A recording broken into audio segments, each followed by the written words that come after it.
নমস্কার বন্ধুরা, ভক্তি দর্শন চ্যানেলের আরও একটি নতুন পর্বে আপনাদের সকলকে স্বাগত। আপনারা কেমন আছেন? আশা করছি আপনারা সকলে ভালো আছেন, সুস্থ আছেন। বন্ধুরা, আজকের পর্বের বিষয় হলো 2024 সালের প্রথম চন্দ্রগ্রহণে অনুষ্ঠিত হতে চলেছে এই দোল পূর্ণিমা। তাই গ্রহণের সম্পূর্ণ তথ্য আলোচনা করব এই ভিডিওতে।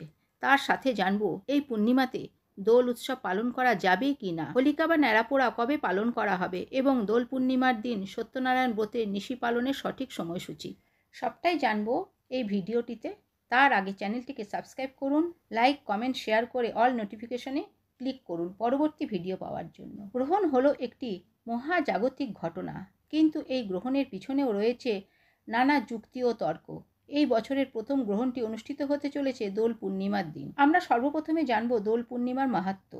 আজ থেকে প্রায় 5000 বছর আগে বৃন্দাবনের ব্রজবাসীরা এই ফাল্গুনী পূর্ণিমার দিন সবার প্রথম রাধারানী এবং শ্রীকৃষ্ণের চরণে আবির দিয়ে এই দোল পূর্ণিমা পালন করে থাকেন। তারপর সেই দিন থেকে শুরু করে আজও পর্যন্ত আমরা সকলেই এই দোল পূর্ণিমা উৎসব পালন করি, শ্রীকৃষ্ণ এবং রাধিকার চরণে আবির্দান করেই।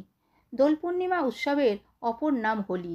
তবে এই হোলি নামের পিছনেও একটি কাহিনী রয়েছে। সনাতন ধর্ম অনুযায়ী প্রহ্লাদের পিতা অত্যাচারী রাজা হিরণ্যকশিপুর দানবী বোন ছিল হোলিকা।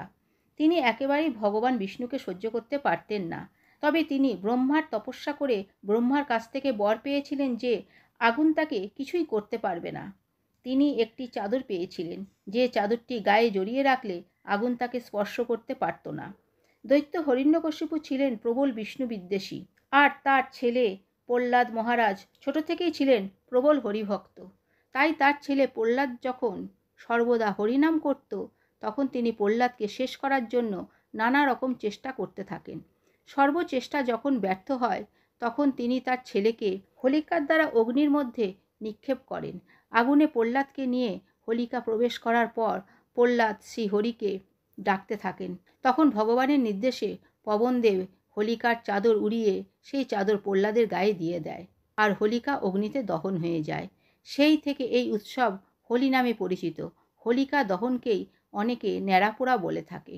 আর এই উৎসবের মধ্যে দিয়েই সর্বপ্রকার অশুভ শক্তির শেষ ও শুভ শক্তির সূচনা কথা বোঝানো হয়। 2024 সালের দোল পূর্ণিমা তিথি শুরু হবে 24শে মার্চ 2024, বাংলার 10ই চৈত্র 1430 রবিবার সকাল 9:43 পর। পূর্ণিমা তিথি সমাপ্ত হবে 25শে মার্চ 2024, বাংলার 11ই চৈত্র 1430 সোমবার সকাল 11:49। 24শে মার্চ 2024, বাংলার 10ই চৈত্র 1430 রবিবার সন্ধে 5:54 পর থেকে সন্ধে 7:21 মধ্যে শ্রী শ্রী সত্যনারায়ণ ব্রত ও পূজা। সায়ংকালে হোলিকা দহন উৎসব। দোল পূর্ণিমার ব্রত পালন করা হবে 25শে মার্চ 2024, বাংলার 11ই চৈত্র 1430 সোমবার সকাল 11:49 মধ্যে। দোল পূর্ণিমা শ্রী শ্রী গৌরী পূর্ণিমা ব্রত, দেবদোল, গোস্বামী মতে বসন্তোৎসব, ফাল্গুনী পূর্ণিমা শ্রী শ্রী কৃষ্ণের দোলযাত্রা, হোলি উৎসব। দোল পূর্ণিমার পুণ্যতিথিতে গঙ্গা স্নানের বিশেষ সময় 25শে মার্চ 2024, বাংলার 11ই চৈত্র 1430 সোমবার সকাল 5:42 পর থেকে সকাল 11:50 মধ্যে। 2024 সালের 1430 বঙ্গাব্দের দোল পূর্ণিমার এই শুভ তিথিতেই এবছরের প্রথম চন্দ্রগ্রহণটি লাগতে চলেছে। তাহলে আমরা কি এই গ্রহণের কারণে দোল উৎসবটি পালন করতে পারবো? হ্যাঁ, অবশ্যই পালন করা যাবে দোল পূর্ণিমার এই শুভ তিথিটি। কারণ ভারতে এই বছর প্রথম চন্দ্রগ্রহণটি দেখা যাবে না। যখন চন্দ্রগ্রহণ লাগতে চলেছে তখন ভারতের সময় সকালবেলা, সেই জন্য চন্দ্রগ্রহণ সম্পর্কিত কোনো সূতককাল লাগবে না ভারতে। 2024 সালের বছরের প্রথম চন্দ্রগ্রহণটি শুরু হতে চলেছে 25শে মার্চ 2024 সোমবার। গ্রহণ শুরু হবে সকাল 10:23। গ্রহণের মধ্যভাগ দুপুর 12:42। গ্রহণ সমাপ্তি দুপুর 3:01। চন্দ্রগ্রহণের কারণে দোল পূর্ণিমার দিনটি কোনোভাবেই প্রভাবিত হচ্ছে না, কারণ ভারতে চন্দ্রগ্রহণ দৃশ্য হবে না। দোল পূর্ণিমা মহৎ একটি উৎসব, যা আমরা আনন্দের সাথে পালন করে থাকি। এই দিন মন প্রাণ সব রঙের সাথে রাঙিয়ে তুলি। এই দিন বিভিন্ন জায়গায় বিভিন্নভাবে বসন্তোৎসব পালন করা হয়। এই দিন যদি কিছু উপায় বা টোটকা করা যায় তাহলে জীবনে সুখ শান্তি ভরে উঠবে। এবার জানবো অর্থশিক্ষা, ব্যবসা এবং কেরিয়ারের জন্য কোন রং ব্যবহার করা শুভ এই হোলি উৎসবের দিন। এই দোল পূর্ণিমার দিন বাড়িতে কি কি পুজো করলে মা লক্ষ্মী দেবীর কৃপা লাভ করতে পারবেন। অতি সহজেই দোল পূর্ণিমার দিন বাড়িতে অবশ্যই রাধাকৃষ্ণ বা শ্রী শ্রী সত্যনারায়ণ দেবের পুজো করা উচিত। এর ফলে বাড়িতে সুখ সমৃদ্ধি বৃদ্ধি পাবে। দোল পূর্ণিমার দিন গঙ্গা জলে সামান্য হলুদ মিশিয়ে বাড়ির সদর দরজায় ছড়িয়ে দিন।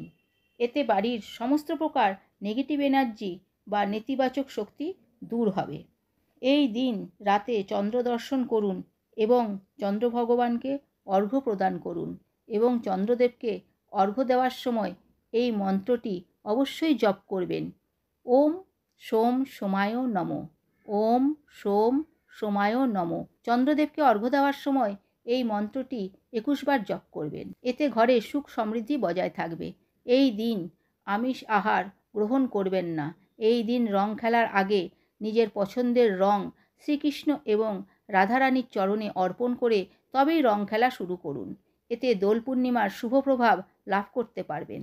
এই দোল পূর্ণিমার দিন কোন কোন রং ব্যবহার করলে আর্থিক উন্নতি, স্বাস্থ্যের উন্নতি, শিক্ষায় বা কেরিয়ারে উন্নতি হবে। এই দিন আর্থিক উন্নতির জন্য গোলাপি রং বেশি পরিমাণে ব্যবহার করুন। স্বাস্থ্য ভালো রাখার জন্য লাল রং ব্যবহার করবেন। শিক্ষায় উন্নতির জন্য হলুদ রং ব্যবহার করুন এবং কেরিয়ার ও ব্যবসার উন্নতির জন্য নীল রং দিয়ে হোলি খেলুন।